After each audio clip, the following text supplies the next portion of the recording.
హెచ్చించే హస్తం ఆయనండి. నీ అవసరతలన్నీ తీర్చువాడు ఆయన. ఈరోజు మనుషులు కృతజ్ఞత లేకుండా పోవచ్చు. కొంతమంది అంటారు ఎంత చేసినా కృతజ్ఞత లేదు. ఎవరికి కృతజ్ఞత ఉండదు దేవుని ఆత్మకార్యం జరగకపోతే. దేవుని ఆత్మకార్యం జరుగుతున్న మనుషుడికి థ్యాంక్ యూ అన్న మాట వస్తుంది, కృతజ్ఞత.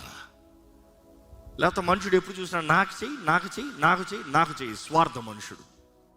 కానీ ఈరోజు మనుషుడు ఏమనుకుంటున్నాడు కాదు, దేవుడు చూస్తున్నాడు. రేపు రాజు కూర్చుంటాడంట, ఆయన లెక్క తెస్తాడంట. మీరు నాకు చేశారయ్యా, వారికి చేయలేదు. మేము ఎవరికైనా సాయం చేస్తాం, అందుకని వారి పేరు కాదు మాకు కావాల్సింది, ఎవరి నామంలో చేస్తున్నాము, ఎవరిని బట్టి చేస్తున్నాము, ఎవరిని ప్రేమిస్తున్నాము కాబట్టి చేస్తున్నాము. I'm challenging you today.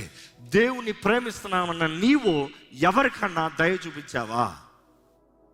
మొదట చెప్తున్నాను, ప్రేమను బట్టి వారి జీవితంలో ప్రేమతో సహాయం చేస్తాం.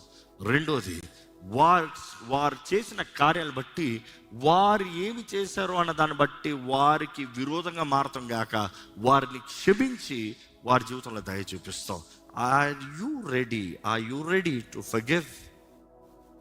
ఈరోజు మనుషులు అంటారు వీళ్ళని ఎలా క్షమిస్తామండి, వారు ఎంత చేశారని మీకు తెలుసా, వారు ఎంత గాయపరిచారో మీకు తెలుసా, వారు ఎంత బాధ పెట్టారో మీకు తెలుసా?